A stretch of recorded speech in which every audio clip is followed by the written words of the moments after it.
একটু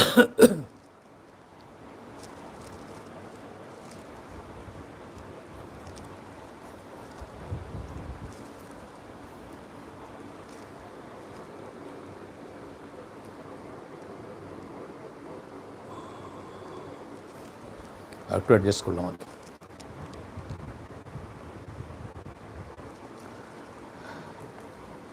বিসমিল্লাহ বিসমিল্লাহ ইন্নাল হামদুলিল্লাহ নাহমাদুহু ওয়া নাস্তাইনুহু ওয়া নাস্তাগফিরুহু ওয়া নাউযু বিল্লাহি মিন শুরুরি আনফুসিনা মিন সাইয়্যাতি আমালিনা মাই ইয়াহদিল্লাহু ফালা মুদিল্লা লাহু ওয়া মাই ইউদ্লিল ফালা হাদিয়া লাহু ওয়া আশহাদু আল্লা ইলাহা ইল্লাল্লাহু ওয়াহদাহু লা শারীকা লাহু ওয়া আশহাদু আন্না মুহাম্মাদান আবদুহু ওয়া রাসূলুহু আম্মা বাদ ফাইন্না খায়রাল হাদিসি কিতাবুল্লাহ ওয়া খায়রাল হাদিয়ু মুহাম্মাদিন সাল্লাল্লাহু আলাইহি ওয়াসাল্লাম ওয়া শাররাল উমুরি মুহদাসাতুহা ওয়া কুল্লু মুহদাসাতিন বিদআহ ওয়া কুল্লু বিদআতিন দালালাহ ওয়া কুল্লু দালালাতিন ফিন্নার।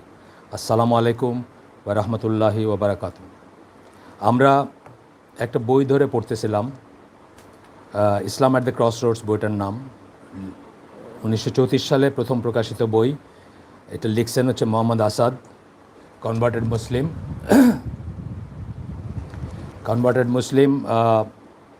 অস্ট্রিয়ান জার্মান অরিজিনের, ইউরোপিয়ান মুসলিম। 1900 সালে জন্ম, 1992 সালে মারা গেছেন। তার লেখা বই, সেটা ধরে আমরা পড়তেছিলাম। আজকে পঞ্চম পর্ব আমরা পড়ব। আমি এই আয়োজনটার নাম দিয়েছি ক্রান্তিলগ্নে ইসলাম। এটা আমার দেওয়ার নাম, এটা কোনো ট্রান্সলেশন না ইসলাম অ্যাট দ্য ক্রস রোডসের। তো মোটামুটিভাবে সেন্সটা উনি যেটা বোঝাতে চাইছেন সেটা এই ইসে আসে, এই কথাগুলোর ভিতরে আসে। তো সেইখানে আজকে যে চ্যাপ্টারটা আমরা পড়ব, গতদিন শুরু করছি সেই চ্যাপ্টারটা, সেটা হচ্ছে স্পিরিট অফ দ্য ওয়েস্ট।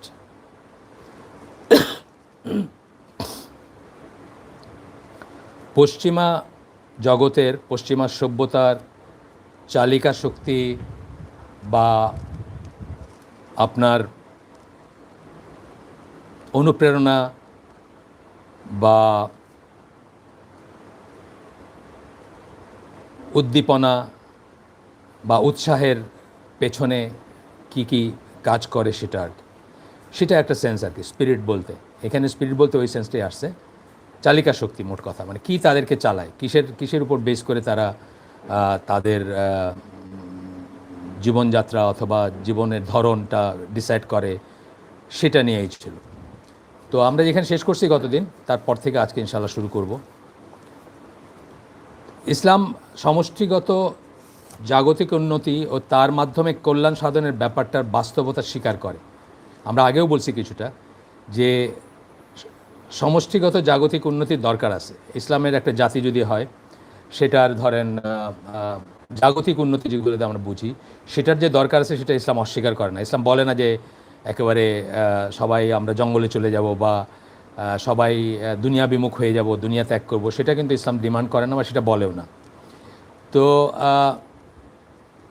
সেটা স্বীকার করে এবং সেটাকে উৎসাহ দেয়। যেমন আমরা দেখব ইসলামের হিস্ট্রি যদি দেখি, প্রথম দিকে দেখব, ফর এক্সাম্পল রাসূল সাল্লাল্লাহু আলাইহি ওয়াসাল্লাম মদিনায় যখন বদর যুদ্ধের পরে যারা বন্দী, তাদের মুক্তিপণ হিসাবে বা তাদের র্যানসাম হিসাবে যারা অক্ষর জ্ঞানহীন তাদেরকে পড়াশোনা শেখানোটা একটা ঠিক করে দিয়েছিলেন, যে তোমরা এটাই তোমাদের র্যানসাম। যাদেরকে পয়সা দিয়ে তাদের আত্মীয় স্বজন মুক্ত করে নিয়ে গেছে যুদ্ধবন্দী, তাদের কথা তো আলাদা, কিন্তু যারা সেটা করতে পারেন নাই, তাদেরকে একটা চয়েস দিয়েছিলেন যে তোমরা আমাদের মানুষজনদেরকে পড়াশোনা শেখাবা এবং তাহলে তোমাদেরকে আমরা ছেড়ে দিব। তো এই যে ব্যাপারটা, এটা একটা মানে খুবই ছোট, কিন্তু এটাতে বোঝা যায় যে জাগতিক উন্নতি, এটা একটা জাগতিক ব্যাপার, জাগতিক উন্নতির ব্যাপার। সেটার আর এটার ভিতরে কল্যাণ আছে পড়াশোনা শেখার ভিতরে, সেটাকে কিন্তু ইসলাম অস্বীকার করে না বা সেটার বিমুখ না ইসলাম, এবং সেটাকে উৎসাহ দেয়। জ্ঞান, বিজ্ঞান, চিকিৎসা, যোগাযোগ, শিক্ষা, ব্যবসা, এক্সপোর্ট ইম্পোর্ট, এগুলা দেখব আমরা একদম প্রথম যুগ মানে প্রথম খলিফা বা রাসূল সাল্লাল্লাহু আলাইহি ওয়াসাল্লামের সময় থেকেই এগুলাকে কোনো বাধা দেওয়া হয়নি বা এগুলাকে করা হয়েছে, অ্যাপ্রিসিয়েট করা হয়েছে, কোনো সমস্যা ছিল না এগুলো নিয়ে। আচ্ছা, এই পর্যায়ে আমরা বইয়ের একটা প্যাসেজ পড়ব। হয়তো আপনাদের কারো জন্য জিনিসটা একটু বোরিং হইতে পারে বা কারো মনে হইতে পারে যে ইংলিশে পড়া হচ্ছে বা ইংলিশ মানে বেশি চলে আসলো, কিন্তু এটা পড়লে আপনারা বুঝবেন যে আসলে কথাগুলো কী ছিল। আমি পড়ে দিচ্ছি এবং বাংলা বলে দিব সাথে সাথে ইনশাআল্লাহ। The dynamic element of spiritual improvement is limited to the individual being, and the only possible curve of spiritual and moral development is that between the birth and the death of each single individual. ঠিক আছে? আত্মিক উন্নতি যেটা আর একটু পড়ে নেই, পেসেজটা আর একটু আসে। We cannot possibly march towards perfection as a collective body. Everyone must strive towards the spiritual goal as an individual, and everyone must begin and end with himself or herself. আমরা মোটামুটিভাবে এটার সারমর্মটা যেটা দাঁড়ায় সেটা হচ্ছে এরকম, কিন্তু আত্মিক উন্নতিটা কেবল ব্যক্তির মাঝে সীমাবদ্ধ। প্রত্যেক ব্যক্তিরই তার জন্ম থেকে মৃত্যু পর্যন্ত পিরিয়ডে তা অ্যাচিভ করতে হবে। আপনার সময়টা হচ্ছে এইটুকু, আপনার জন্ম থেকে আপনার মৃত্যু পর্যন্ত। এর ভিতরে আপনি আপনার আত্মিক উন্নতি সাধন করবেন, স্পিরিচুয়ালি আপনি উন্নত হবেন, আপনার পিউরিফিকেশন হবে, আপনার নফসকে আপনি পিউরিফাই করবেন, আপনার সেলফকে আপনি পিউরিফাই করবেন, আপনি ক্রমান্বয়ে আপনার আরও উন্নতি হবে। আপনি মুসলিম থেকে মুমিন হবেন, মুমিন থেকে মোহসেন হবেন। এই সব হবে একটা লাইফ টাইমে আপনার, ঠিক আছে? আপনার একটা লাইফ টাইমের ভিতর হবে স্পিরিচুয়াল এবং মোরাল ডেভেলপমেন্ট আমরা যেটাকে বলি। সবাই মিলে একসাথে মিছিল করে স্পিরিচুয়াল মোরাল ডেভেলপমেন্টের দিকে যেতে পারবো না। সবাই মিলে আমরা একসাথে মিছিল করে, বলছি কেন মিছিল করে বলা, মানে সবাই মিলে একটা কমিউনাল কাজের ভিতর দিয়ে বা কমিউনাল অ্যারেঞ্জমেন্টের ভিতর দিয়ে আত্মিক উন্নতি হয়ে যাবে, নফসের পিউরিফিকেশন হবে, বা আপনি মুসলিম থেকে মুমিন, মুমিন থেকে মোহসেন হবেন, এইরকমটা হবার নয়। তারপরে একটু পড়ি, আর একটু পড়বো ইংলিশ, জাস্ট আরও কয়েক second. The decidedly individualistic outlook on the spiritual destinies of man is counterbalanced but indirectly confirmed by the rigorous Islamic conception of society. এই যে আপনি ইন্ডিভিজুয়ালি ব্যক্তিগত লেভেলে চেষ্টা করবেন যে আপনি আপনার আত্মিক উন্নতি হবে, আপনার চারিত্রিক উন্নতি হবে, বা আপনি মোরাল ভ্যালুসগুলো আপনার উন্নত হবে, এইটাকে কি করে সামাজিক বিন্যাস বা সামাজিক যে ব্যাপার স্যাপার তারা সেটাকে কাউন্টার ব্যালেন্স করে। মানে ইসলামের সামাজিক যে বিন্যাস আছে, সামাজিক যে ডিসিপ্লিন আছে, সামাজিক যে সহমর্মিতা আছে, সামাজিক যে কালেকটিভিজম আছে, গিভ অ্যান্ড টেক আছে, এগুলো করে কি ওটাকে কাউন্টার ব্যালেন্স করে এবং ওটাকে সহায়তা করে। আমরা পরে একটু পড়বো এটা নিয়ে। The duty of society is to arrange outward life in such a way that the single individual should find as few obstacles as possible and as much encouragement as possible. তারপরে বলতেছেন ইন হিজ স্পিরিচুয়াল এন্ডেভার্স, মানে এটাতে যত কম সম্ভব resistance পাবে, বাধা পাবে, সমাজটা এমনভাবেই গঠিত হবে বা সমাজটা এমনভাবে তাকে ফ্যাসিলিটেট করবে যে তার খুব কম বাধাগ্রস্ত হবে এবং এনকারেজ করবে তাকে, বেশি বেশি সুযোগ করে দিবে তাকে। আমরা এটা উদাহরণ দিব পরে, যাই হোক। This is the reason why Islamic law, the Sharia, is concerned with human life on its spiritual as well as on its material side. এই জন্যই শরিয়া যে একদিকে যেমন আত্মিক উন্নতি চায় আমাদের, তেমনি আমাদের মেটেরিয়াল উন্নতিটাও চায় বা মেটেরিয়াল দিকটাকেও ক্যাটার করে বা ওইটারও যত্ন নেয় শরিয়া। And both with individual and it's social aspects, এবং ব্যক্তিগত লেভেলেও এবং সোশ্যাল লেভেলেও শরিয়া এই জিনিসগুলার মানে মেটেরিয়াল জিনিসের উন্নতি চায়, আবার আত্মিক জিনিসেরও উন্নতি চায়। এখানে আমরা ছোট্ট করে মাকাসিদ শরিয়ার একটা কথা বলি, যা জানেন আপনারা হয়তো সবাই, তারপরেও বলি যে আমাদের শরিয়া 5টা প্রিন্সিপল, 5টা মূল বিষয়কে রক্ষা করার জন্য, ফ্লারিশ করার জন্য, জীবন্ত রাখার জন্য বা প্রতিরক্ষা দেওয়ার জন্য বা সিকিউরিটি দেওয়ার জন্য কাজ করে। 5টা মূল বিষয় মাকাসিদ শরিয়া যারা পড়ছেন তারা জানেন। সেগুলো হচ্ছে কি, 1 নম্বর হচ্ছে দিন, 2 নম্বর হচ্ছে নফস বা লাইফ বা সেলফ, আপনার জীবন, 3 নম্বর হচ্ছে আপনার লিনিয়েজ, বংশধারা, সেটাকে এই প্রত্যেকটা জিনিসকে ইসলাম কী করে, প্রোটেক্ট করে, ফ্যাসিলিটেট করে, সুযোগ করে দেয় যাতে এগুলো বিকশিত হয়, প্রোটেক্ট করে, এগুলো সুরক্ষা করে, এগুলোর যত্ন নেয়, এগুলোকে নার্চার করে। 4 নাম্বার হচ্ছে আপনার ওয়েলথ, মানে সম্পদ। দেখেন একদিকে কিন্তু ওই দিন এবং নফসটা কিছুটা বায়বীয় যদি মনে হয়, লিনিয়েজ ওয়েল কিন্তু আবার ধরাছোঁয়ার ভিতরে চলে আসলো।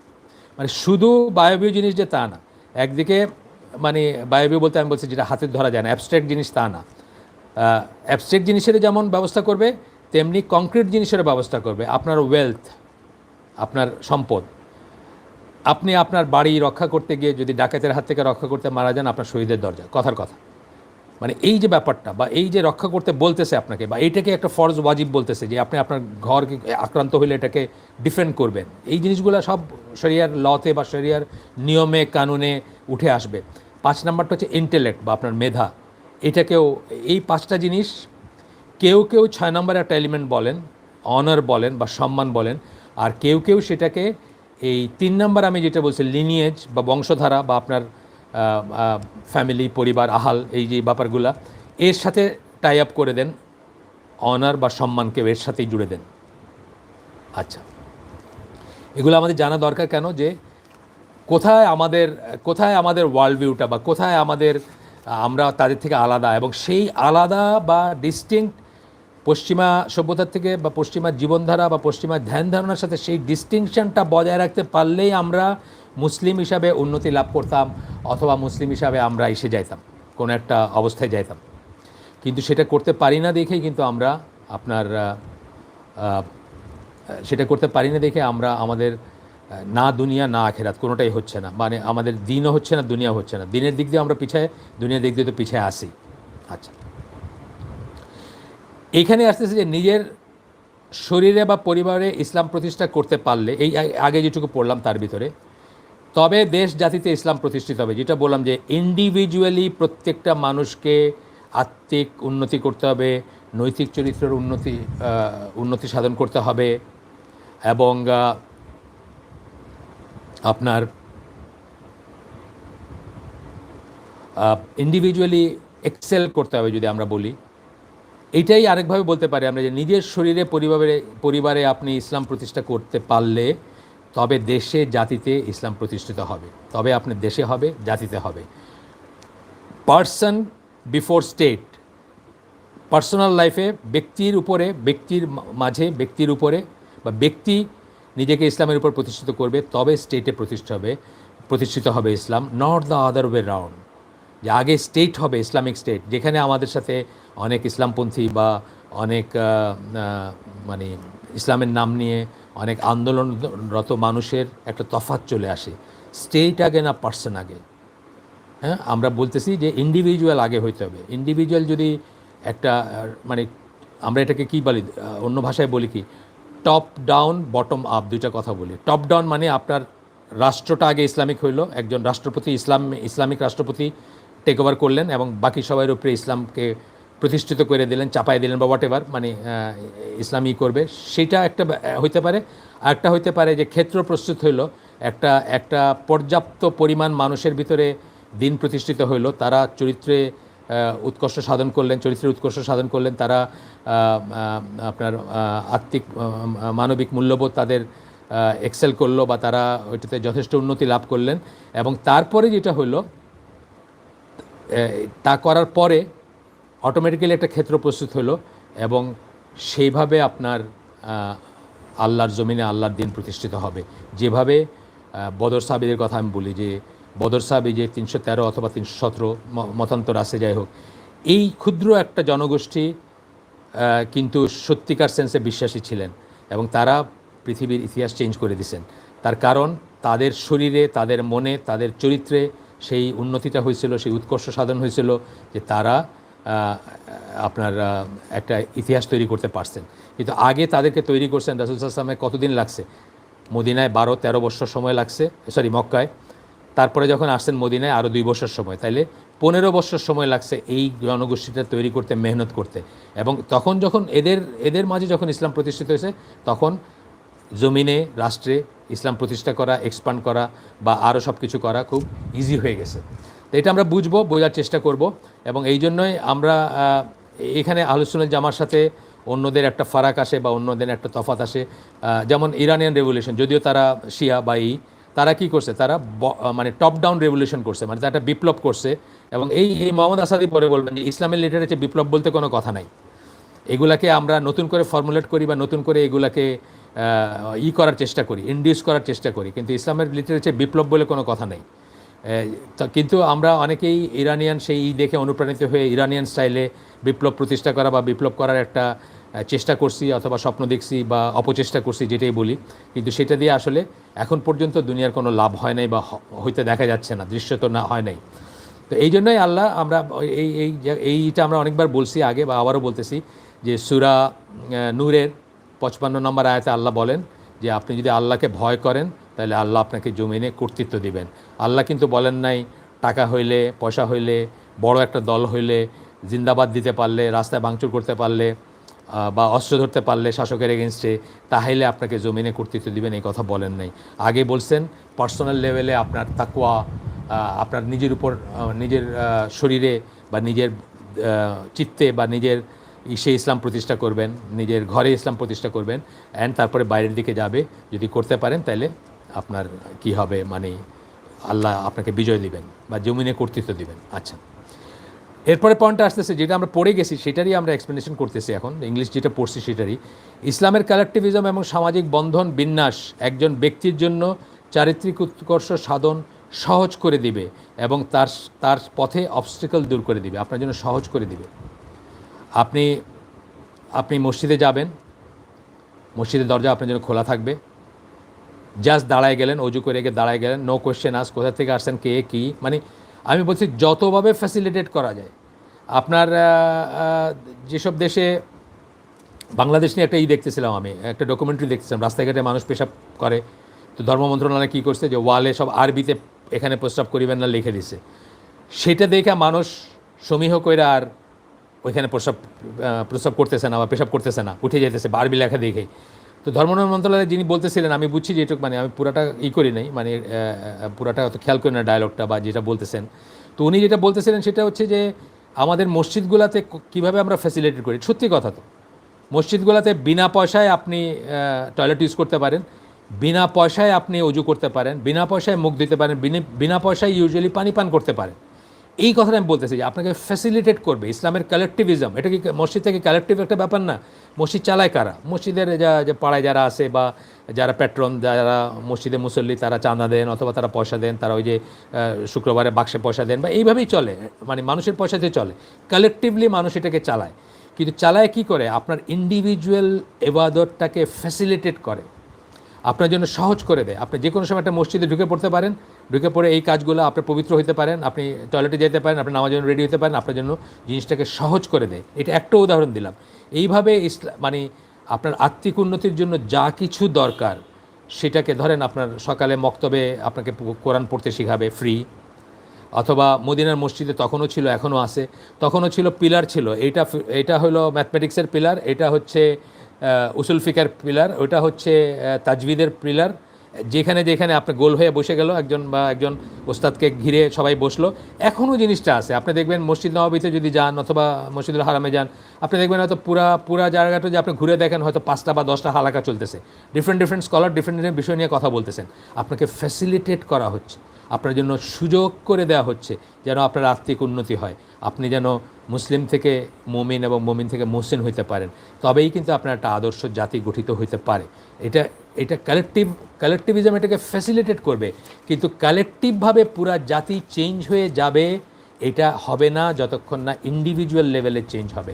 ইন্ডিভিজুয়ালি এক একজনকে চেঞ্জ হতে হবে, তবেই কিন্তু পুরা জাতি চেঞ্জ হবে। এবং এই স্ট্রাগলটা হচ্ছে এইটাই যে প্রতিটা ইন্ডিভিজুয়াল এটা রিয়েলাইজ করবে এবং সে নিজেকে চেঞ্জ করবে বা নিজেকে ইসলামের উপর নিয়ে যাবে। আচ্ছা, এই ধরনের ধারণা, ধ্যান ধারণা, কর্মকাণ্ড তখনই সম্ভব যখন মানুষ জীবন ছাড়িয়ে আখেরাতে বিশ্বাস করে। এটা কখন সম্ভব? কেন আপনি মসজিদের চাঁদাটা দিবেন? কেন আরেকজনের টয়লেটের পয়সাটা আপনি দিবেন? কেন আরেকজনের ওজুর পয়সাটা আপনি দিবেন? কেন আরেকজনের পানি খাওয়ার পয়সাটা আপনি দিবেন? কেন আপনার পয়সায় মসজিদ নববীর বাতি জ্বলবে অথবা আরেকটা মসজিদের বাতি জ্বলবে যেখানে বৈশা মানুষে কোরআন পড়তেছে বা কোরআন শিখতেছে? এটা তখনই হবে যখন আপনি জীবন ছাড়ায় আখেরাতে বিশ্বাস করবেন। There is something beyond this life. এই রক্ত মাংসের জীবন বা এই যে আমাদের শরীর বা জীবন, এটার বিয়ন্ড এটা কোনো একটা জীবন আছে, বিয়ন্ড এটা কোনো একটা আছে আখেরাত, অর্থাৎ আপনি আখেরাতে বিশ্বাস করবেন যখন, তখনই এটা হবে। এই কালেকটিভ সার্ভিসটাও তখন হবে যদি এই কালেকশনের যারা সমষ্টির মেম্বার যারা তারা যদি আখেরাতে বিশ্বাস করেন, তাহলেই কেবল হবে। বা দেহের জীবন ছাড়িয়ে আত্মা বা রুহে বিশ্বাস করেন, এটাও একটা ইম্পর্টেন্ট জিনিস, যে দেহই শেষ হয়ে গেলে শেষ হয়ে যায় না। মক্কার কাফেররা কি বলতো, বা কোরআনে আসছে কি, যে আমরা হাড়গোড় হয়ে যাওয়ার পরে, হ্যাঁ, আমরা জীর্ণ হাড়গোড়ে পরিণত হওয়ার পরে আবার আমাদের রিজারেক্ট করা হবে, তুমি তাই বলতে চাও? রসুলকে তারা জিজ্ঞেস করতো, অথবা এটি নিয়ে তারা সংশয় প্রকাশ করতো। তো এটা আপনার বলতেছেন যে দেহের জীবন ছাড়িয়েও আত্মা বা রুহে যখন মানুষ বিশ্বাস করবে, দেহ শেষ হয়ে গেলেই সব শেষ না, এই কথাটা যখন বিশ্বাস করবে, তখন মানুষ ইন্ডিভিজুয়াল লেভেলে ওটা করতে পারবে, আর ইন্ডিভিজুয়াল করতে পারবে দেখে আবার কালেকটিভলি যোগান দিতে পারবে, আপনার জন্য ফ্যাসিলিটেট করে দিবে, আপনাকে সুযোগ করে দিবে যে এই কাজগুলো যেন আপনি করতে পারেন। আচ্ছা, এরপরে আসতেছে মানুষ যখন বিশ্বাস করে যে পার্থিব জগতের বাইরে থেকে আসা নৈতিকতার এমন একটা মানদণ্ড রয়েছে, পার্থিব জগতের বাইরে থেকে ট্রান্সেন্ডেন্স যেটাকে আমরা বলি, বা ট্রান্সেন্ডেন্টাল বলি আমরা যেটাকে, একটা বলি ইমিনেন্স, মানে কাছে যেটা আছে, যা দেখেন ধরাছোঁয়ার ভিতরে, আরটা হচ্ছে ধরাছোঁয়ার বাইরে। ট্রান্সেন্ডেন্ট কথাটা হচ্ছে এলিভেটেড, সুপার ন্যাচারাল, বা এই জগতের বাইরে, অতি জাগতিক, বা জগৎ বহির্ভূত, বা এই জগতের বাইরের। তো মানুষ যখন বিশ্বাস করে যে পার্থিব জগতের বাইরে থেকে, অর্থাৎ আল্লাহর কাছ থেকে ওয়াহি, সাত আসমানের উপর থেকে ওয়াহি আসতেছে আপনার কাছে, আসা এমন নৈতিকতার একটা মানদণ্ড রয়েছে। মানদণ্ড মানে কি?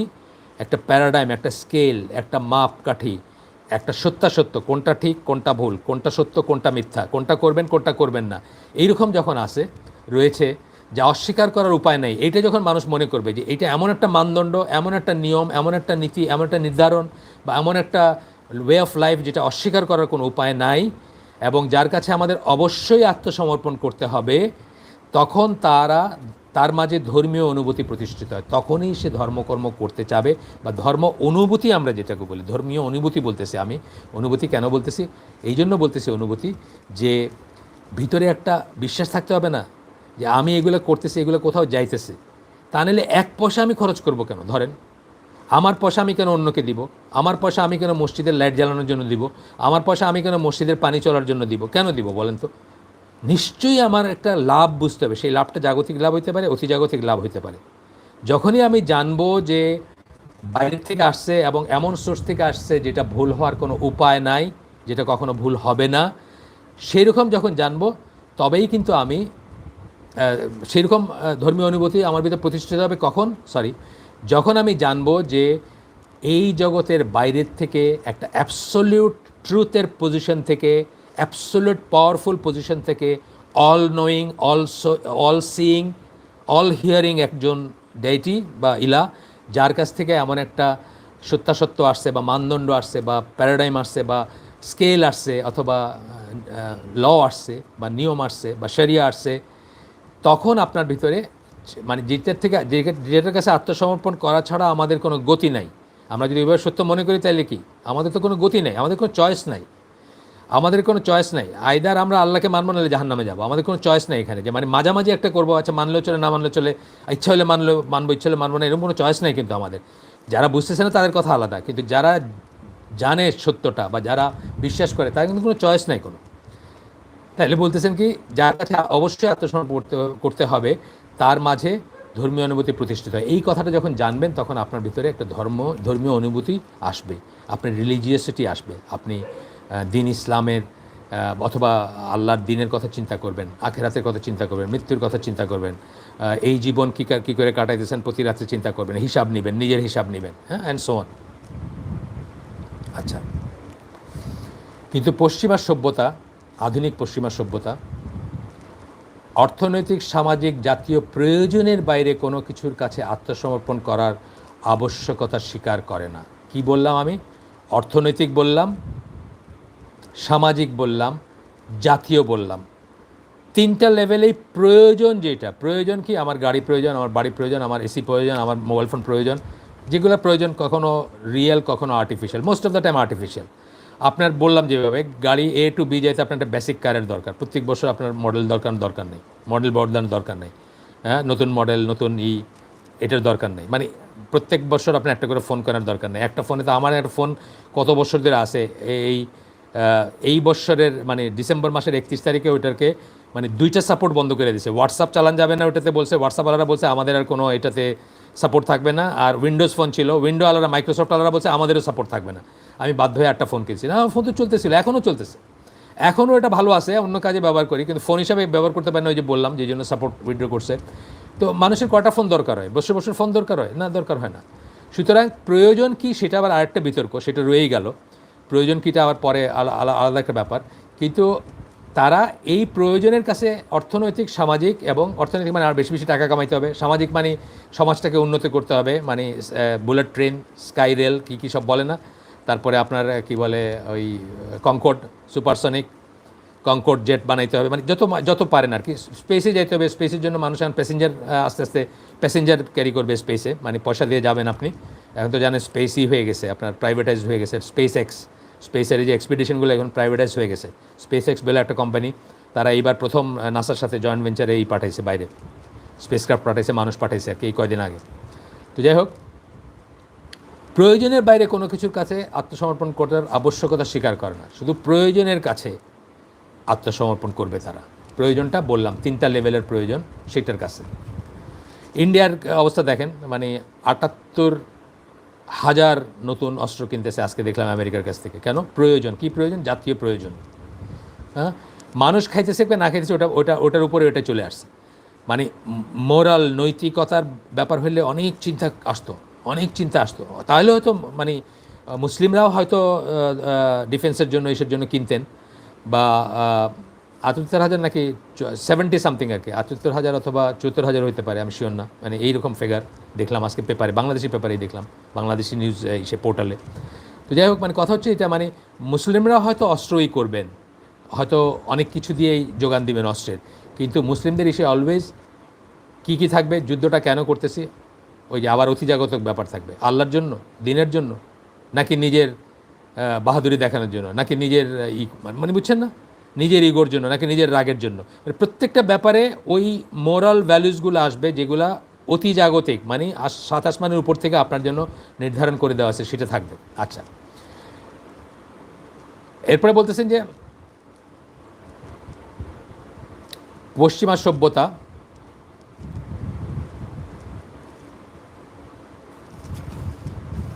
আচ্ছা এক সেকেন্ড একটু, হ্যাঁ, এরপর বলতেছেন পশ্চিমা সভ্যতার সত্যিকার ইলা কোনো অতিজাগতিক বা স্পিরিচুয়াল ইলা নয়। পশ্চিমা সভ্যতার যে ইলা, অর্থাৎ যার কাছে সে আত্মসমর্পণ করে, যাকে সে কেয়ার করে, যার জন্য যে জীবনের সব কিছু করে।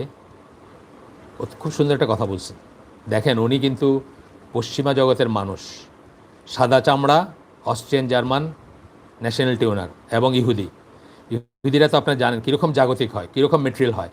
উনি এটা বুঝতেছেন, কিন্তু আমাদের মুসলমানদের কিন্তু ওই দিন বললাম কত 86 বছর হয়েছে না, 86 বছর বললাম না, হ্যাঁ 86 বছর হয়েছে বইটার, 86 বছরে কিন্তু আমরা মুসলমানরা বুঝি না এটা, কিন্তু উনি বুঝছেন। তো বলতেছেন যে তাই পশ্চিমা সভ্যতার সত্যিকার ইলা কোনো অতিজাগতিক, আধ্যাত্মিক বা স্পিরিচুয়াল ইলা নয়। তাদের সত্যিকার ইলাটা আমাদের ইলাকে ট্রান্সেন্ডেন্ট বা ট্রান্সেন্ডেন্টাল, অতি জাগতিক, সুপার ন্যাচারাল, এই জগতের বাইরে। তাদের ইলাটা কিন্তু তা না। তাদের ইলা কি? তাদের ইলা হচ্ছে কমফোর্ট বা ভোগ সুখ। ভোগ সুখ যেটাকে আমরা বলি কমফোর্ট, কমফোর্ট কিন্তু সাকিনা না। সাকিনার কমফোর্টের ভিতর তফাৎ আছে, প্রশান্তি না। কমফোর্ট হচ্ছে ভোগ সুখ, মানে ভোগ করতে যেটা, দামি গাড়ি, দামি ঘড়ি, দামি টেলিফোন, দামি এসি, দামি বাসা, and so on and on and on আমি বলতে পারি। ভোগ সুখ বলতে যা বোঝায় যত রকমের হইতে পারে। আর এর জীবন দর্শন হচ্ছে ক্ষমতার লিপ্সা। জীবন দর্শন কি? জীবনের দর্শনটা কিসের উপর বেসড? ক্ষমতার লিপ্সা, ইংরেজিতে বলে উইল টু পাওয়ার। আপনারা হয়তো শব্দটা শুনে থাকবেন, উইল টু পাওয়ার, অন্যকে শাসন করার, নিয়ন্ত্রণ করার ইচ্ছা, এবং পাওয়ার for the sake of power, প্রয়োজনে যে তাও না, কিন্তু এটা ইনহেরেন্ট যে অন্যকে কন্ট্রোল করতে হবে, অন্যকে নিয়ন্ত্রণ করতে হবে। আপনাদের কাউকে কাউকে আমি বলছি বা কোনো হালাকে হয়তো আমি এটা এটা উল্লেখও করছি, আমি জানি না, যে আপনার সেপ্টেম্বর 11-এর পরে আমি যখন প্রথম আমেরিকায় গেলাম, তখন আমি পোর্টগুলো তো জানেন একটু দূরে হয়, যারা আমেরিকায় গেছেন তারা জানেন শহর থেকে সাধারণত দূরে হয়, বেশ দূরে হয়। তো আমি তো নিউ জার্সির পোর্ট এলিজাবেথ বলে একটা জায়গায় ছিলাম, ওখান থেকে একটা বাসে করে যাচ্ছি সকালবেলা 9টা, কিন্তু শীতের দিনে 9টা মানে মানুষজন রাস্তাঘাটে নাই আর কি। তো যাই হোক, ওই বাসের ড্রাইভারটা মহিলা, তো উনি আমার সাথে, আমি একলা ছিলাম কিছুক্ষণ, তারপরে আরেকজন উঠছেন, তো উনি আমার সাথে গল্প করতেছেন, তারপরে আরেকজন দুইজন করে উঠছেন, মানে আমাদের এন্ড পয়েন্ট, তারপরে আস্তে আস্তে উঠছেন আর কি। তো উনি আমাকে এক পর্যায়ে মানে সেপ্টেম্বর 11-এর কথা তুলছেন, তা আমি জিজ্ঞেস করলাম যে ওই দিন উনি কোথায় ছিলেন বলে উনি কী করতেছিলেন। বাস চালক তো এই জন্য জিজ্ঞেস, বলে যে উনি বাস লোড অফ মানুষকে একের পর এক মানে রেস্কিউ করতেছিলেন, মানে যারা হেঁটে হেঁটে ব্রুকলিন ব্রিজ বা ওই কী ব্রিজগুলো পার হইতেছিল, ওই আছে না কতগুলো ব্রিজ ওদের, তো ওইগুলোতে ডিউটি করতেছিলেন এবং মানুষকে পার করতেছিলেন আর কি, মানে ইসের থেকে আপনার নিউ জার্সি এন্ডে মানুষকে উঠায় নিয়ে ওই ফ্রি বা সেবা হিসাবে, সামাজিক সেবা হিসাবে করতেছিলেন। আপনার দেখি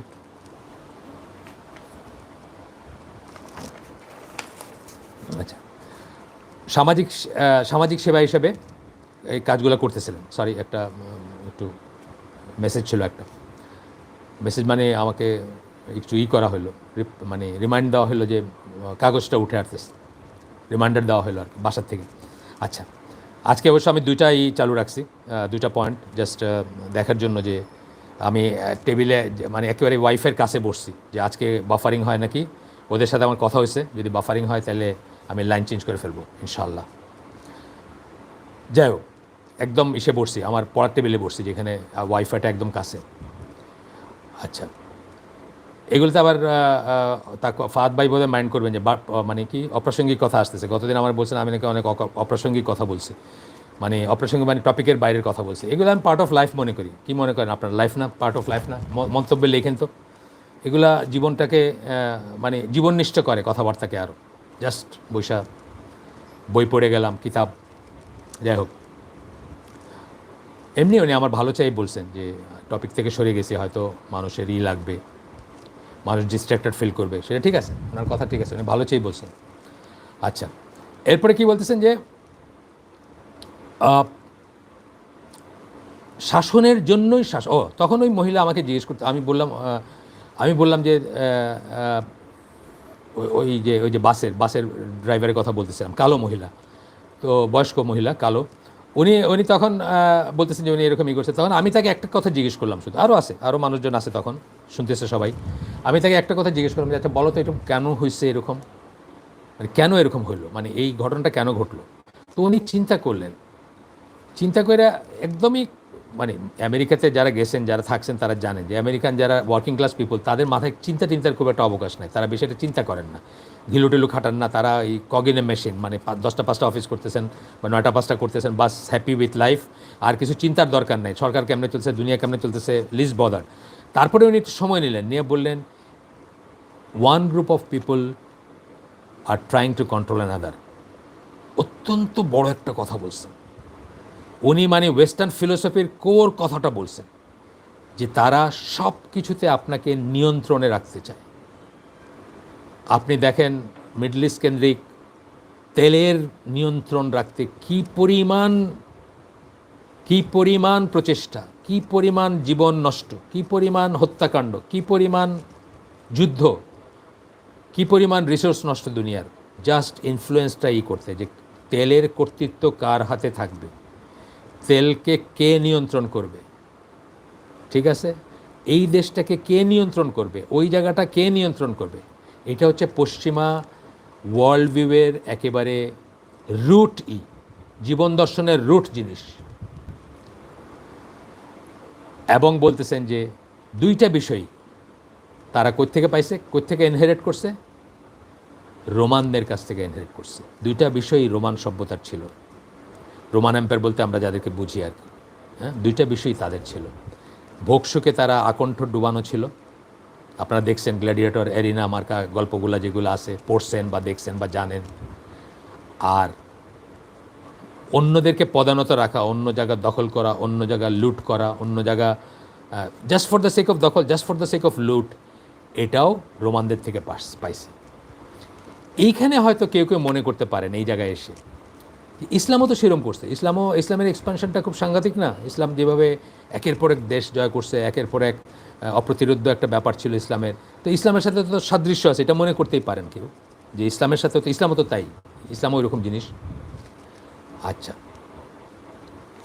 সাদৃশ্য আমাদের সাথে আছে, ইসলামের সাথে আছে, ইসলামের সভ্যতার সাথে রোমান সভ্যতার বা পশ্চিমা রোমানদের কথাই বলি, মানে যাদের থেকে ওরা ইনহেরিট করছে তাদের সাথে আমাদের, মানে যেহেতু দুইটাই ধরেন পরপর আর কি, রোমান সভ্যতার পরপরই তো ইসলামী সভ্যতার কথা আসে বা ওই সময়টায় আসে, রোমান পতনের পরপর বা ওই সময়টায়, রোমান পতনের সাথে সাথেই বলি আমরা। তো সেটা সিমিলারিটি আছে দুইটা জায়গায়। কি দুইটা জায়গায় আমরা দেখবো, খুব ইন্টারেস্টিং। কিন্তু আমি জানি না আপনাদের ইন্টারেস্ট লাগতেছে কিনা, নাও লাগতে পারে, এইসব বিষয়ে সবাই নাও লাগতে পারে, তারপরেও বলতেছি সাদৃশ্য দুইটা জায়গায়। একটা হচ্ছে দুইটা সাম্রাজ্যই ভাস্ট ছিল, অনেক বড় ছিল, রোমানদেরও এইটা অনেক বড় ছিল যদি সাম্রাজ্য বলি, আর মুসলিমদের সাম্রাজ্যটা অনেক বড় ছিল। এখানে একটা সাদৃশ্য, ইসলামিক সাম্রাজ্য বা খেলাফত বা যাই বলি আমরা, শাসন। আর দুই নম্বর হচ্ছে দুইটাই বহুজাতিক ছিল। বহুজাতিক মানে রোমান ইসের ভিতর যেমন অনেক জাতের মানুষ ছিল, তাদের এরিয়া যেটাকে তারা শাসন করতো, তার ভিতরে ইসলামের ইসের ভিতরেও বহু জাতের ছিল, যেটাকে ইসলাম শাসন করছে তার ভিতর বহু জাত ছিল। আচ্ছা, আপনারা এই লেকচার চলাকালীন প্রশ্ন করলে আমার তো ডিস্ট্রাকশন হয়, একটা ডিস্ট্রাকশন আছে, স্ক্রিনে প্রশ্নটা আসে, আমি তো উত্তর দিচ্ছি না আপনাদের, কিন্তু একটা ডিস্ট্রাকশন হয়। এটা আপনারা পরে মন্তব্যর জায়গায় বা ইসে লিখতে পারেন ইনশাআল্লাহ। মানে ভালো কথাই জানতে চাইছেন যে এটা কি বই হিসাবে বাইর হবে কিনা, আমি জানি না, কিন্তু এই কথার সময় কি এখন? এটা আমি মাল্টিটাস্কিং করতে পারি না, একটা আপনার ওটা যদি পড়তে যাই তাহলে আমার এদিকে ডিস্ট্রাকশন হয়। আচ্ছা, সাদৃশ্য শুধু এখানেই যে দুইটাই ভাস্ট ছিল, বহুজাতিক ছিল, বহুজাতিক জনগোষ্ঠী ছিল তাদের আন্ডারে, কিন্তু উভয়ের চালিকা শক্তি একদমই আলাদা। এইখানে হচ্ছে কথা, স্পিরিট অফ দ্য ওয়েস্ট পড়তেছি না আমরা, পশ্চিমের চালিকা শক্তি কী পড়তেছি আমরা, তার ভিতরে বলতেছেন উভয়ের চালিকা শক্তি একদম আলাদা। যা তাদেরকে মোটিভেট করছে, ধরেন ভাস্ট সাম্রাজ্য প্রতিষ্ঠা করতে মোটিভেট করছে রোমানকে, একটা জিনিস রোমানকে কি মোটিভেট করছে পরে পড়বো আমরা, তারপরেও দখল এবং লুট করা বা ওই সমস্ত সম্পদ নিয়ে আইসা রোমান ক্যাপিটালকে ঐশ্বর্যমণ্ডিত করা। আচ্ছা, যাই হোক, চালিকা শক্তি একেবারে আলাদা ছিল। এছাড়া পূর্ণতা লাভ যদি আমরা দেখি, মরফোলজিক্যাল বলছেন, মানে কিভাবে চেঞ্জ হয়েছে, কিভাবে ডেভেলপ করছে, কিভাবে ম্যাচিউরিটি পাইছে, এটা যদি আমরা দেখি, রোমান সাম্রাজ্য 1000 বৎসর লাগছে ম্যাচিউরিটি পাইতে, রোমান সাম্রাজ্য 1000 বৎসর লাগছে ম্যাচুরিটি পাইতে। ইসলামিক সাম্রাজ্য পিকে উঠছে 80 বৎসরের ভিতর মাত্র, বুঝছেন না? মানুষের হৃদয়ের সাথে যে একটা সম্পর্ক ছিল, মানুষের হৃদয়ের সাথে, আপনারা পড়ছেন না ইয়ারমুকের যুদ্ধ বা অন্যান্য যুদ্ধের কথা পড়ছেন না? কী হয়েছে? বড় বড় যুদ্ধগুলো দেখা গেছে দলে দলে খ্রিস্টিয়ানরা এই পাশে চলে আসছে। কোন খ্রিস্টান? প্রজাসাধারণ খ্রিস্টিয়ান যারা, বা এই মানে সেকেন্ডারি সিটিজেন খ্রিস্টিয়ান যারা, তারা এই মুসলিম সাইডে চলে আসছে। তারা ওদের জন্য যুদ্ধ করবে কেন? তাদেরকে তারা নিজেদের মানুষ মনে করে নেই, কারণ তাদেরকে লুটেরা হিসাবে দেখছে। তারা এখানে আসছে, তারা লুট করবে, নিয়ে গিয়ে রোমান ক্যাপিটালকে ঐশ্বর্যমণ্ডিত করবে। তাদের জন্য যুদ্ধ করে আমরা মরবো কেন? ওইখানে দেখতেছে সেনাপতি সামনে থেকে ঢালস্বরূপ কাজ করতেছে, সবাই আগে সেনাপতি মরতে যাইতেছে, সামনে থাকতেছে ঢালস্বরূপ কাজ করতেছে। রোমান শিবিরে দেখতেছে 3 মাইল পিছনে সুন্দরী নিয়ে মৌজ করতেছে তার সেনাপতি, সুতরাং ওটার জন্যই মরবে কেন? বুঝছেন না? চালিকা শক্তি আলাদা। এই জন্য কী হয়েছে, একটা 1000 বৎসর লাগছে ডেভেলপ করে পিকে পৌঁছাইতে বা ব্যাপ্তি লাভ করতে, অথচ ইসলামিক এই মাত্র 80 বৎসরে হয়েছে। পতনের দিকটা দেখেন উল্টা, মানে পিকে উঠে তারপরে পতন হইতে কতদিন লাগছে? রোমানদের মাত্র 100 বৎসর লাগছে, পূর্ণতা লাভ করার পরে পতন হইতে 100 বৎসর লাগছে। ইসলামের লাগছে 1000 বৎসর, রাফলি 1000 বৎসর। ফাইনাল পতন যদি আপনি দেখেন, এই অটোমানদের পরাজয় দেখেন এই 1924 সালে, তাহলে 1000 বৎসর লাগছে পিকে ওঠার পরের থেকে পতনে আসতে। আচ্ছা, অনেক বড় একটা ডিফারেন্স। আচ্ছা, এখন আবার আপনাদের জন্য আমি বইয়ের 2-4টা জিনিস পড়বো ইনশাল্লাহ, এবং পড়ে আমি আপনাদের সাথে সেগুলা আলোচনা করবো ইনশাল্লাহ। আমি অন্য জায়গায় শুধু বই পড়ছি, আপনাদের জন্য লিখছি, আমি অন্য এখানে কোথাও লিখি নাই।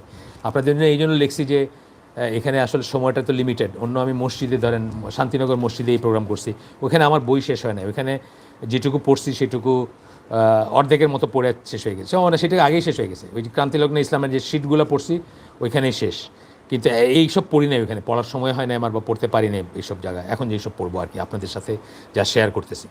আচ্ছা আসেন, বইয়ের থেকে একটা ছোট্ট প্যাসেজ পড়বো, ইংরেজিতে পড়বো, তারপর আমরা আলোচনা করব। All this forces upon us to us the conclusion that the inner strength and social soundness of the Islamic world were superior.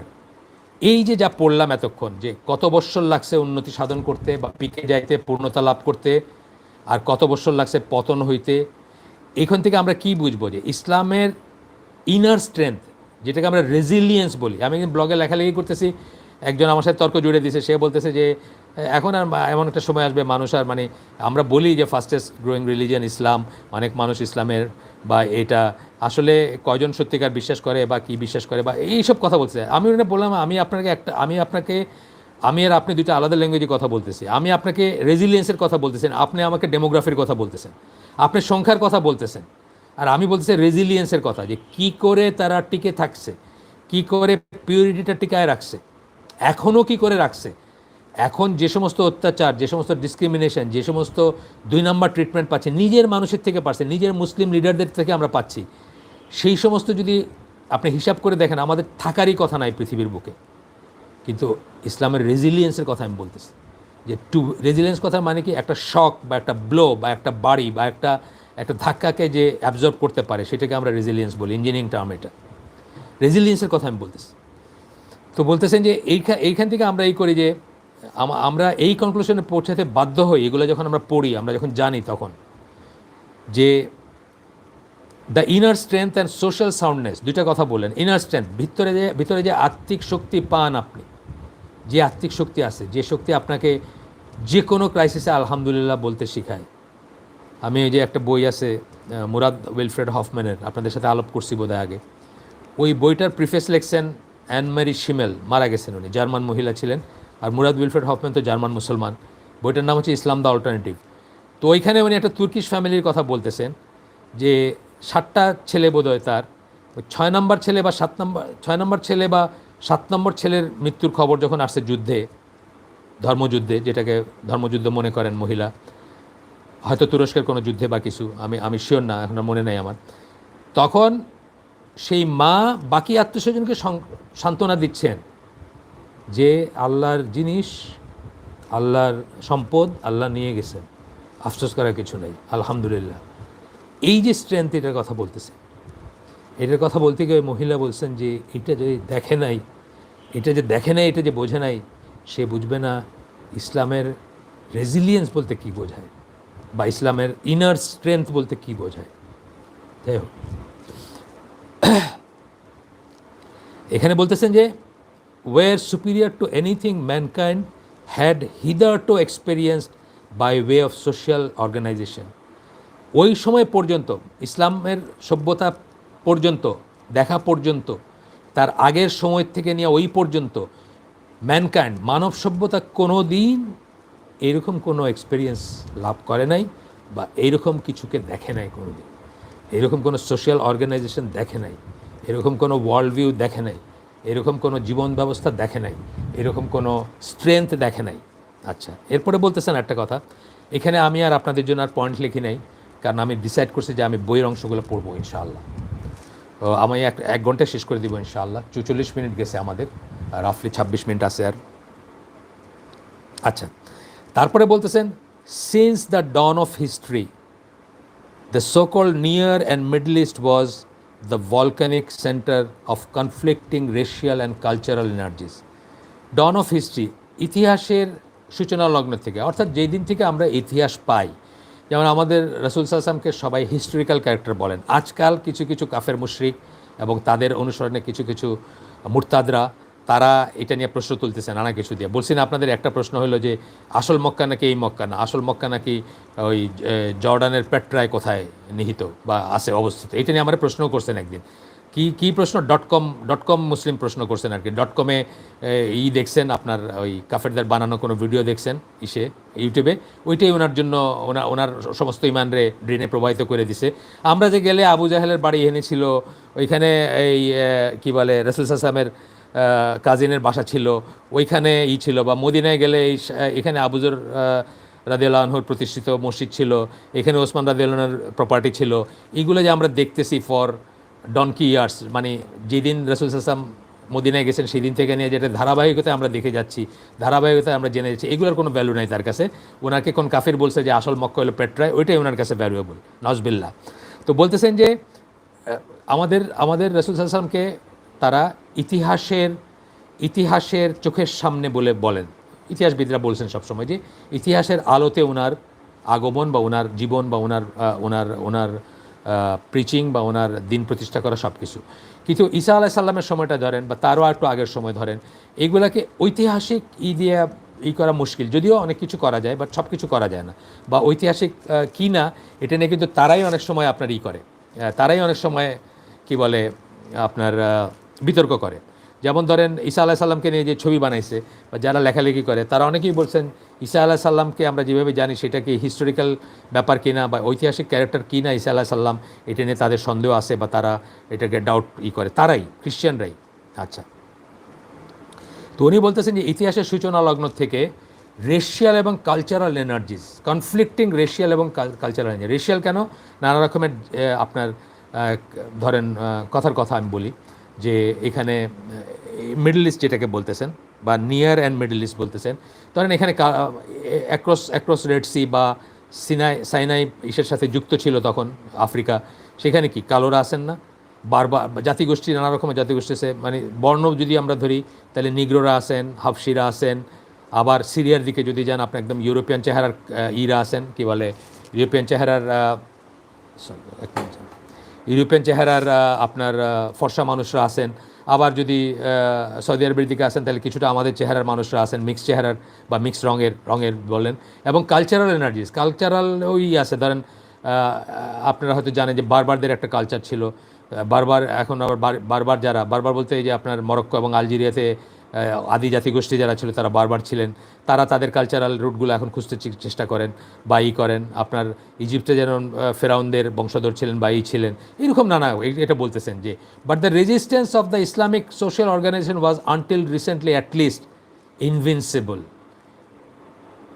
ইসলামের কাছে সেগুলো সব ধূলিসাৎ হয়ে গেছে। ধূলিসাৎ কি মানে জোর করে হয়েছে তা বলতেছি না, মানে ইসলামের এটা একটা এতই প্রমিনেন্ট ছিল, ইসলামের কালচারাল ভ্যালিউজ বা ইসলামের নৈতিকতা বা ইসলামের আধ্যাত্মিক শক্তি বা স্পিরিচুয়ালিজম যেটাই বলেন, এতই শক্তিশালী ছিল যে বাইগুলা আর টিকে থাকতে পারে নাই, বাকিগুলা আর টিকে। এমনকি আমি বলছি না যে ইন্ডিয়ার কথা বলছি আমি একজন ক্যাপ্টেনের, আপনাদের এই হালাকায় বলি না, অন্য হালাকায় বলছি যে একজন ক্যাপ্টেনের সাথে আমি সেল করছি। উনি কর্ণাটকা বলে একটা রাজ্য আছে, অঙ্গরাজ্য, ওখানকার একটা জাতিগোষ্ঠী, মানে ওইখানকার একটা কমিউনিটি যাদেরকে লিঙ্গায়েত বলে। তো উনি বলতেছিলেন যে ওনাদের মৃতদের ওনারা কবর দেন না, ওনাদের মৃতদের ওনারা কবর দেন না, ওনারা আপনার কি বলে আমাদের মতো মাফ করবেন ভুল বলছি, ওনাদের মৃতদের ওনারা করেন না, চিতায় পোড়ান না বা আপনার আগুনে পোড়ান না, ওনাদের মৃতদেরকে ওনারা কবর দেন। কেন দেন? ইসলামিক কালচারের সাথে, মুসলিমদের সাথে থাকতে থাকতে ওনাদের কাছে মনে হয়েছে যে এইটা ঠিক না, জিনিসটা এটা কেমন কথা হলো, মৃতদেহ আমরা পোড়াবো। এইটার কথা আমি বলতেছি যে এইটা আপনার ইসলামিক কালচারটাকে বা ইসলামিক মিডল ইস্টের কথা, যেখানে আমরা এখন মিডল ইস্টে আমরা আলোচনা করতেছি, যে যখন আমাদের ওমর রাদিয়াল্লাহু আনহুর সময় ইজিপ্ট বা আপনার সিরিয়া বা এদিকে ইরান বা আরও সরে এসে যে সমস্ত জায়গাগুলা মুসলিমদের আন্ডারে আসছে, সেখানের যে এইগুলা ছিল মিডল ইস্ট, নিয়ার ইস্ট বলতেছেন ওনারা, মধ্যপ্রাচ্য এবং নিকট প্রাচ্য, মানে আরও কাছে, যেটা কাছে এবং মিডল ইস্ট, দূরপ্রাচ্য না, মাফ করবেন, নিয়ার এবং মিডল ইস্ট বলতেছেন। তো এখানে যারা ছিল জাতিগোষ্ঠী ছিল, তারা ইসলামকে রেজিস্ট করতে পারে নাই বা করতে চায় নাই, সঙ্গত কারণেই চায় নাই, তারা তাদের আত্মীকরণ ঘটছে, তারা ইসলামে জয়েন করছে, তারাই মুসলিম হয়েছে, তাদেরকে নিয়েই মুসলিম সভ্যতা, মুসলিম জাতি গঠিত হয়েছে। এবং আদর্শভিত্তিক জাতি। আমরা কিন্তু জিওগ্রাফিক্যাল জাতি না, আমরা হচ্ছে আদর্শভিত্তিক জাতি, আদর্শের উপর বেস করে একটা জাতি। তো তারপরে বলতেছেন যে but the resistance of the Islamic social organization was until recently at least invincible. কিন্তু একদম এই মডার্ন সময়ের আগে পর্যন্ত, মডার্ন সময় বলতে শুধু মডার্ন না, মানে একদম রিসেন্ট সময় পর্যন্ত, রিসেন্ট সময় বলতে আমি বলতেছি 100 বছর ধরেন লাস্ট, এই 100 বছর পর্যন্ত ইসলামিক যে সোশ্যাল অর্গানাইজেশন ছিল, বা আপনি যদি বলেন কলোনাইজ করা বলেন তাহলে 200 বছর বলতে হবে, 200 বছর 1798, 220 বছর পর্যন্ত, 220 বছর আগে পর্যন্ত। তাহলে ইসলামের যে হাজার মানে এখন তো চলতেছে হচ্ছে 2020, তাহলে 200 বছর বাদ দিলে কি 1800 সামথিং, তাইলে 700 থেকে যদি আপনি 1800 ধরেন তাহলে কত, 1100 বছর। এই 1100 বছর পর্যন্ত বা 11 বছরের সময়টায় ইসলামের সোশ্যাল অর্গানাইজেশন, সামাজিক যে ভিত্তিটা ছিল সেটা ইনভিনসিবল ছিল, অজেয় ছিল। কেউ সেটাকে হয়তো মারছে, কাটছে, বাগদাদে রক্ত প্রবাহিত হয়েছে, জেরুজালেমে রক্ত প্রবাহিত হয়েছে, কিন্তু সেটাকে কেউ নষ্ট করতে পারে নাই, সেটা ইনভিনসিবল ছিল, সেটা অজেয় ছিল। We need not search for an explanation of this wonderful spectacle. এটার জন্য আমাদের খুঁজে বেড়াইতে হবে না যে কারণটা কি, কেন এরকম ছিল, কেন এটা অজেয় ছিল, কেন এটাকে কেউ জয় করতে পারে নাই, এটা আমাদেরকে কারণ খুঁজে বেড়াইতে হবে না। It was the religious teaching of the Quran that gave a solid foundation and the life example of the Prophet Muhammad that formed a band of steel around the grand social structure. সামাজিক যে structure ছিল, যে বিন্যাস ছিল, যে সমাজ ব্যবস্থা ছিল, এটার চারিদিকে একদম স্টিল বলতেছে, মানে স্টিলের ব্যান্ড, মানে লোহার একটা রক্ষাবহ তৈরি করছিল কি, কোরআন এবং রাসূলের সুন্নাহ। সেটা আপনাকে ফাউন্ডেশনটা দিয়েছিল, যে রেজিলিয়েন্সের জন্য আপনি এত দূর পর্যন্ত আসতে পারছেন বা এত দূর পর্যন্ত টিকে থাকছেন। তারপরে এক সময় তো আমরা তাদেরকে যখন কলোনাইজড হইলাম তাদেরকে মনে করলাম যে তারাই আমাদের দণ্ডমুণ্ডের কর্তা, তারাই আমাদের চেয়ে সুপিরিয়র, নাহলে আমরা কলোনাইজ হইলাম কেমনে। মানে আমি একদিন বলছি যে কোনো একটা এই রকমের ঘটনা, কলোনাইজ হওয়া বা উপনিবেশে পরিণত হওয়া, আপনাকে কেউ জয় করলো, আপনার দেশটাকে কেউ দখল করে নিল, এখানে আপনার দুইটা জিনিস ভাবার আছে। একটা, আপনি ভাবতে পারতেন যে ওরা আমাদের চেয়ে সুপিরিয়র, সেই জন্য ওরা আমাদেরকে দখল করছে। আরেকটা ভাবতে পারতেন যে আমরা যা হওয়ার ছিল সেখান থেকে সরে গেছি, ইনফিরিয়র, সেই জন্য তারা আজকে এসে দখল করতে পারছেন। কিন্তু আনফর্চুনেটলি মুসলিম উম্মাহ উল্টাটাই দেখছে, তারা তাদেরকে সুপিরিয়র ধরে নিয়ে হোলসেল তাদের অনুকরণ করতে শুরু করছে, এবং সেই জন্য আমরা আজকের এই অবস্থায় আসছি, আর সেই জন্য আজকের এই বই পড়তেছি আমরা, এবং আজকের এই হালাকা, সেই জন্য। আচ্ছা, এরপরে বলছেন the Roman empire had no such spiritual element to keep it together. Roman সাম্রাজ্যের এরকম কোনো জিনিস ছিল না যেটা দিয়ে তারা, আধ্যাত্মিক কোনো শক্তি ছিল না যেটা তাদেরকে একত্রিত করে রাখতে পারত। এই জন্য বলছেন মাত্র 100 বৎসরে পিকে উঠে 100 বৎসরে শেষ হয়ে গেছে, আর আমাদের 1000 বৎসর টিকে থাকছে পিকে ওঠার পরে ধ্বংস না হয়ে। রোমান সাম্রাজ্যের এমন কিছু ছিল না যেটা দিয়ে তারা হোল্ড করতে পারত, এবং হোল্ড করার জিনিসটা কখনোই মেটেরিয়াল জিনিস না। আপনাদেরকে আগেও আমি বারবার বলছি, বা আগে অনেকবার বলছি, হিটলার এই জিনিসটা ভালো বুঝছে, আমরা বুঝি না। হিটলার বলছে যে মানুষ কখনো বস্তুর জন্য, মেটেরিয়ালের জন্য জীবন দান করতে পারে না। মানুষ জীবন দান করে হচ্ছে, জীবন উৎসর্গ করে, শহীদ হয়, যাই বলেন। আমরা বলবো শহীদ হয়, ওরা বলবে জীবন উৎসর্গ করা, অন্য কথা। আজকাল অবশ্য সবাই শহীদ হয়, কুকুরে কামড় দিলেও শহীদ হয়, সেটা অন্য কথা। বাট আমাদের শহীদ হওয়ার কথা বলতেছি। আর উনি বলছেন জীবন উৎসর্গের কথা, হিটলার বলছেন যে কোনোদিন বিজনেসের জন্য, টাকার জন্য মানুষ মরতে পারে না। মরে কিসের জন্য? একটা ভ্যালুর জন্য, একটা মূল্যবোধের জন্য, একটা একটা একটা কি বলবো, মানে নীতির জন্য মানুষ মরতে পারে। মানুষ ইসের জন্য মরে না, মানুষ জিনিসের জন্য মরতে পারে না। আচ্ছা, তো বলতেছেন যে Roman empire had no such spiritual element to keep it together. একসাথে ধরে রাখার জন্য কোনো আধ্যাত্মিক ব্যাপার ছিল না, আধ্যাত্মিক শক্তি ছিল না। And therefore it broke down so rapidly, এবং সেই জন্য তাড়াতাড়ি সেটা ভেঙে গেছে, নাই হয়ে গেছে। আচ্ছা, এরপরে বলতেছেন যে while in the Islamic empire there was no privileged nation and power was made subservient to the propagation of an idea regarded by its torchbearer as sublime religious truth. Torch bearer যারা, এটার মশাল বাহক ছিল, অর্থাৎ অগ্রগামী যারা ছিল, সাবিকুন যারা, এই দিনের অগ্রগামী যারা, তারা কিসের ছিলেন, মানে কিসে বিশ্বাস করতেন? তারা একটা আইডিয়াকে রিগার্ডেড, মানে তারা কি একটা জিনিসকে সত্য মনে করতেন, সেই সত্যটা কি?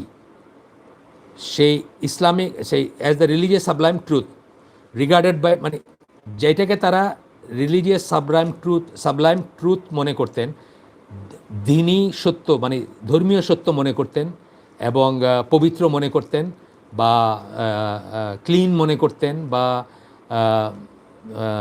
কি বলবো, সুস্থ মনে করতেন, সেই ধরনের একটা সেটাকে প্রপাগেট করার, সেটাকে ছড়াইয়ে দেওয়ার যে সেটার কাছে ক্ষমতা, ক্ষমতা আমরা যেটাকে বলি, পাওয়ার ওয়াজ মেড সাবসার্ভিয়েন্ট, সেটার কাছে ক্ষমতাকে তারা আত্মসমর্পণ করাইছেন, বা ক্ষমতাকে সেটার কাছে আত্মসমর্পণ করতে বাধ্য করছেন। ঠিক আছে? ইসলামিক আবার পড়ি আমি, while in the Islamic empire there was no privilege nation, কোনো প্রিভিলেজ নেশন ছিল না, কোনো একটা জাত প্রিভিলেজ ছিল না। একটা জাতের জন্য সমস্ত কর্মকাণ্ড, সমস্ত যুদ্ধ, সমস্ত এক্সপানশন, সমস্ত কিছু জয় কইরা সেই পয়সাগুলো সাইফন কইরা সব একখানে চলে আসবে, এই জিনিস ছিল না। আপনারা জানেন ওমর রাদিয়াল্লাহু পর্যন্ত এটা কিছুটা ছিল, তার কারণ এটা অন্য মোডে যুদ্ধটা হয়েছে, কিন্তু তারপরে যখন সেই জায়গাগুলো ইসলামাইজ হয়েছে, আর এই জিনিসটা থাকে নাই কখনো। আর ওমর রাদিয়াল্লাহু সেটা চান নাই। বলছি না আপনাদেরকে যে যেদিন মদিনার মসজিদের আপনার বাইরে ফজরের নামাজের পরে তেরপাল সরানো হয়েছে, রোমান কি বলে পারস্য সম্রাটের গনিমতের মাল আসছে, ওইটা দেখে ওমর রাদিয়াল্লাহুর চোখে কান্না আসছে, ওনার চোখে পানি আসছে, যে এই থেকে মুসলমানদের ফিতনা শুরু হলো, কারণ মুসলমানরা এখন ঐশ্বর্যশীল হচ্ছে। সুতরাং ঐশ্বর্যের প্রতি লোভে তারা এটা করছেন। ওমর রাদিয়াল্লাহু কাউকে অর্ডার করছেন যে ওইখানে গিয়ে ঐশ্বর্যের জন্য গিয়ে দখল করো, সেটা না, বরং বলতেছেন কি যে and power was made subservient to the propagation of an idea. আইডিয়াটা কি? ইসলামের আইডিয়া, দিনের আইডিয়া, দিন ইসলামের আইডিয়া, রসুলের দেওয়া দিনের আইডিয়া, জীবন ব্যবস্থার আইডিয়া, যেটাকে তারা রিলিজিয়াস ট্রুথ মনে করতেন, ধর্মীয় সত্য মনে করতেন, সেইটার প্রোপাগেশনটা ছিল মুখ্য। পাওয়ার ছিল গৌণ, ক্ষমতা লাভ গৌণ, ক্ষমতার ব্যবহার গৌণ, ক্ষমতা দিয়ে কাউকে কন্ট্রোল করা গৌণ, ওইটার প্রোপাগেশন ছিল মুখ্য। The idea underlying the Roman empire was conquest of power and exploitation of other nations. কী ছিল? ক্ষমতা লাভের ছিল চালিকা শক্তি। রোমানরা কেন যুদ্ধ করছে? ওয়াজ কনকোয়েস্ট অফ পাওয়ার, ক্ষমতা লাভ করার জন্য তারা যুদ্ধ করছে, and exploitation of other Nations, অন্য জাতিগুলোকে এক্সপ্লয়েট করা, ডাকাতি করা, লুট করা, এক্সটোর্ট করা, চাঁদাবাজি করা, তাদের কাছে জিনিসপত্র নিয়ে আসা। আচ্ছা, exploitation of other nations for the benefit of the mother country alone। কেবলমাত্র মাদার কান্ট্রি, মানে কি, যে রোম যেটাকে আমরা বলি, ইটালি বা এই জায়গায়, বা পরবর্তীতে দুইটা ক্যাপিটাল ছিল, ইস্টার্ন ওয়েস্টার্ন দুইটা সেন্টার ছিল, যাই হোক, সেইটার জন্য মাদার কান্ট্রি যেটা মেইন, এখান থেকে আমাদের মিলিত হতো, সৌদি আরবিয়া হয়তো, শুধু সেইটার বেনিফিটের জন্য, benefit of the mother country alone, শুধু সেইটার বেনিফিটের জন্য ছিল তাদের অভিযান, তাদের যুদ্ধ, তাদের মানে কনকোয়েস্ট বা যুদ্ধ যেটা বলি, জয় করা, দেশ জয় করা, শুধু তখন কেন, যে কলোনাইজেশনের এরাটা যেটা নেপোলিয়ন থেকে শুরু হয়েছে যেটা, সেটাও তাই ছিল, ওইটাই চলতেছে, ওরা এখনও তাই আছে। এখনও তারা যখন ইরাকে আসতেছে, এটা সন্ত্রাস এগুলো তো জানেনই আপনার, এটা মিথ্যা প্রমাণিত হয়েছে। তারা লজ্জিত, তাদের ভিতর যারা একটু পড়াশোনা করে, একটু যারা মানবতা আছে যাদের ভিতর, তারা খুবই লজ্জিত যে একটা ভুয়া একটা ছুতা, যেটা একটাই উইপেন্স অফ মাস ডিস্ট্রাকশন, একটা আজ পর্যন্ত পায় নাই, না পায় তারা কত মানুষকে হত্যা করছে ওইখানে এসে। কিন্তু এগুলো তো হলো জাস্ট সামনের কথা, পিছনের কথা হলো তারা এই যে বললাম যে কনকোয়েস্ট অফ পাওয়ার, তারা ওটাকে নিয়ন্ত্রণ করতে আসছে, and exploitation of other nation, অন্য জাতিগুলোকে এক্সপ্লয়েট করতে আসছে, তাদেরকে প্লান্ডার করতেছে, লুট করতে আসছে, তাদের কাছ থেকে সম্পদ নিতে আসছে। তখনও আসছে, এখনও আসছে, একই সিলসিলা চলতেছে, কারণ ওয়ার্ল্ড ভিউটা তো ওইখান থেকে আসছে। পৃথিবীকে কীভাবে দেখবে, পৃথিবীকে কীভাবে জানবে, পৃথিবীকে কীভাবে ব্যবহার করবে, পৃথিবীর প্রতি কীভাবে আচরণ করবে, এটা তো ওইখান থেকে আসছে, ওইটাই চলতেছে এখন পর্যন্ত। এটা খুব সুন্দর উনি পয়েন্ট আউট করছেন। দেখেন, উনি সাদা চামড়া পশ্চিমার লোক হয়ে উনি কিন্তু এটা প্রমোট করছেন, মানে এটাই করছেন, রিয়েলাইজ করছেন বা এটা প্রমোট করছেন। আচ্ছা, তো বলতেছেন যে benefit of the mother country alone কথাটা ইম্পর্টেন্ট। হ্যাঁ, বেনিফিট, কোথাও একটা বেনিফিট হলে সারা ছড়াই যাবে, এটাতে দোষের কিছু নাই, তাই না? মানে কোথাও আপনি কোনো একটা জিনিস ধরেন, আপনি কথার কথা, আপনি একটা নতুন জিনিস আবিষ্কার করলেন, ইসলামী সাম্রাজ্য বিশাল ছিল, নতুন কিছু আবিষ্কার হলো এই জায়গাতে। এটা প্যাটার্ন করে খালি সৌদি আরব বা ইরান ইউজ করবে এরকম কোনো কথা ছিল না। সারা সারা দুনিয়াতে এটার ফলাফল ছড়াই গেছে, সারা মুসলিম দুনিয়ায় সবাই ভাগ করে নিছে। সৌদি আরবও পাইছে সেটার ফল। ধরেন ইরানে বা অন্যখানে যেখানে কোনো একটা ঐশ্বর্য বা কোনো একটা মানে নতুন উদ্ভাবন হয়েছে বা কোনো একটা জিনিস থেকে উন্নতি হয়েছে বা হয়েছে, সেটা সবখানে ছড়াই গেছে। আমার তো সময় শেষ হয়ে গেছে, আমি তাহলে আজকে এখানে শেষ করে দিই, আর একটা লাইন পড়ে শেষ করে দিই। To promote better living for the privilege group for the romance মানে প্রিভিলেজ গ্রুপ মানে কারা? রোমান, যারা রোমান মাদার কান্ট্রির যেটা এলিট নাগরিক, তাদের জন্য প্রমোট করা। কি প্রমোট করা? Better life, better living, privilege, promote better living মানে লাক্সারিতে থাকবে আর কি, ওই যে আবার ভোগসুখ। For the Romans no violence was too harsh, কোনো ভায়োলেন্স, কোনো সন্ত্রাস, কোনো রকম হত্যা, কোনো রকম হত্যা, প্লান্ডার, লুট, কাটাকাটি, মারামারি, কোনোটাই তাদের জন্য ওয়াজ টু হার্শ, কোনোটাই হার্শ ছিল না, কোনোটাই কঠোর ছিল না, কোনোটাই মানে মানে নিষ্ঠুর ছিল না। নো, তারপরে বলতেছেন নো ইনজাস্টিস টু বেস, কোনো ইনজাস্টিস, কোনো অবিচারী পশুসুলভ ছিল না, সব অবিচার জাস্টিফাইড, যতক্ষণ এটা রোমানদের বেনিফিটে আসে। আপনি ইসলামের বেনিফিটে, আজকেই কার সাথে কথা বলতেছিলাম যে সিরিয়াতে জোর করে একটা চার্চকে মসজিদ বানানো হয়েছে, ওমর রাদিয়াল্লাহু আনহু এখানে গিয়ে যখন শুনছেন আবার সেটাকে চার্চ হিসেবে ইনস্টল করছিলেন। হ্যাঁ, আচ্ছা, the famous Roman justice was justice for romance alone. Roman জাস্টিসের কথা আমরা শুনি, তাদের সভা ছিল, এটা ছিল, এটা ছিল, সিনেট ছিল, পার্লামেন্ট ছিল, এই সব জাস্টিস ছিল শুধুমাত্র রোমানদের জন্য। আমার আলোচনা এখানে শেষ। সুবহানাকা আল্লাহুম্মা বিহামদিকা আশহাদু আল্লা ইলাহা ইল্লা আনতা আস্তাগফিরুকা ওয়া আতুবু ইলাইক। ইনশাআল্লাহ আজকে আমার কাছে কোয়েশ্চেন আসছে, দুইটাই আসছে মাত্র, আমি পড়তেছি। প্রথম কোয়েশ্চেনটা শিহাব সারার, আসসালামু আলাইকুম স্যার, ইসলামে কোরআন এবং সুন্নাহর বাইরে 10টি ইসলামী বইয়ের নাম বলবেন কি, যেগুলো পড়ে ইসলাম সম্পর্কে আরও কিছু জানতে পারি? আমি যখন বলছি যে কোরআন সুন্নাহর বাইরে 10টা বই পড়লে এই বইটা বলতাম, একটু খেয়াল করেন তো আমি ইসলামী বই বলছিলাম কিনা। আমি বোধহয় ইসলামী কথাটা বলিনি, আমি বোধহয় শুধু বইয়ের কথা বলছি। তো এটা খেয়াল করে আপনি আমার সাথে ইমেইলে যোগাযোগ করেন, আমি ইনশাল্লাহ আপনাকে লিস্টটা দিব। আর যদি ইসলামী বই জানতে চান প্রাথমিকভাবে কোনগুলো পড়বেন সেগুলোর লিস্টটা দিব। আপনি ইমেইলে যোগাযোগ করেন, আমার ইমেইলটা নিয়ে নিন এখান থেকে। এইগুলা এখানে বলার জিনিস না, বা আপনি আগে ভেরিফাই করেন আমি ইসলামী কথাটা বলছি কিনা, না আমি শুধু বই বলছি। শুধু বই বলে থাকলে আপনার এই প্রশ্নটাই ঠিক না আর কি। ঠিক আছে, আমি ইসলামী বইয়ের কথা বলবো। 15টা ইসলামের বইয়ের একটা লিস্ট আছে, আমরা আইসিডিতে করি, আপনার আইসিডিতে 15টা বই প্রোপাগেট করি সাধারণত বিগিনার্সদের জন্য। আপনি সেটাও নিতে পারেন ইনশাআল্লাহ, আমি ওইটাও দিতে পারবো। কিন্তু একটা মেইলে যোগাযোগ করেন, মানে এই সময়কার এই সময়গুলা বা এটার জন্য ঠিক না আমি মনে করি আর কি। আর স্যার, ক্লান্তি লাগলে ইসলাম লেকচার সিরিজটা কি বই হিসাবে বের হবে? আমি জানি না, আমার খুব ইচ্ছে ছিল কিন্তু আমি গুছায় উঠতে পারি নাই, আমি জানি না। তবে ইদানিংকালে কিছু বোনরা, দিনী বোনরা আমার কিছু লেকচার নিয়ে একটু কাজ করছেন, তারা ট্রান্সক্রিপশন করছেন, অর্থাৎ লেকচারকে লিখে ফেলছেন। হ্যাঁ, এবং সেটা যদি আমি এডিট করি আমার জন্য সময়টাও মানে সাশ্রয় হবে এবং সেটা হয়তো পসিবল হবে। তো আপনারা এই এতদিন ধরে যে লেকচার আজকে 5 নম্বরটা শুনলেন, এগুলোকে কেউ একজন দায়িত্ব নিয়ে ট্রান্সক্রিপশন করেন, এটা থেকে লিখে ফেলেন জিনিসগুলো যা শুনলেন। হ্যাঁ, আমার ভাষায় লেখেন, তারপরে বা যা শুনলেন তাই লেখেন, তারপরে আমরা ওটাকে করতে পারি, ওইটাকে পরে ফর্মুলেট করতে পারি বা পরে ওটাকে এডিট করতে পারি। আরেকটা কথা স্যার, আপনার অনেকগুলো বই লাইব্রেরিতে পাওয়া যায় না কেন? আসলে লাইব্রেরিতে পাওয়া মানে আমরা তো বইয়ের ব্যবসা করি নাই, বইয়ের মার্কেটিং করি নাই, সেই জন্যই লাইব্রেরিতে মার্কেটিংয়ের এটা দুর্বল। মানে যারা দয়া করে নিছেন তারা নিছেন, এই ধরনের ব্যাপার। আমি একটু বলে দিচ্ছি, 4টা বই আপনি কোঅপারেটিভ বুক সোসাইটিতে পাবেন। 4টা বই: অন্য পথের কন্যারা, নিশ্চিহ্ন হওয়ার হুমকির মুখে ইসলামী মূল্যবোধ, বাংলাদেশের মুসলিম সমাজে বিবাহ ও নারীবাদ, আর ইসলাম 2000। এই 4টা বই কোঅপারেটিভ বুক সোসাইটি, নিউ মার্কেটের দোকান আছে, মতিঝিলে অফিস এবং শোরুম বা অফিস এবং বিক্রয় কেন্দ্র আছে, চিটাগংয়ে আছে। এরা একটা সমবায় সংস্থা, অনেক বছরের পুরানো, অনেক দিনের পুরানো এবং অনেক অথেন্টিক, তাদের কাছে পাবেন। আচ্ছা, আর এছাড়া এই যে যার নাম্বারটা আমরা কয়েকদিন আগে গ্রুপে বা দিছি, আপনারা চাইলে আপনারাও কালেক্ট করতে পারবেন। ওনার কাছে কয়েকটা বই পাবেন হয়তো, বা উনি কয়েকটা বই জোগাড় করতে পারবেন। মুজিবুর রহমান বলে একজন বই ব্যবসায়ী প্লাস উনি আমাদের দিনী ভাই প্লাস উনি হোম ডেলিভারি দেন ঢাকায়। ওনার ফোন নাম্বারটা জোগাড় করতে পারবেন, তাকওয়া মসজিদের কাছ থেকে পারবেন, আমার কাছ থেকে পারবেন, বা ইমেলে যোগাযোগ করলে আমি দিয়ে দিব। ওনার কাছ থেকে পাবেন দুইটা বই অ্যাটলিস্ট পাবেন।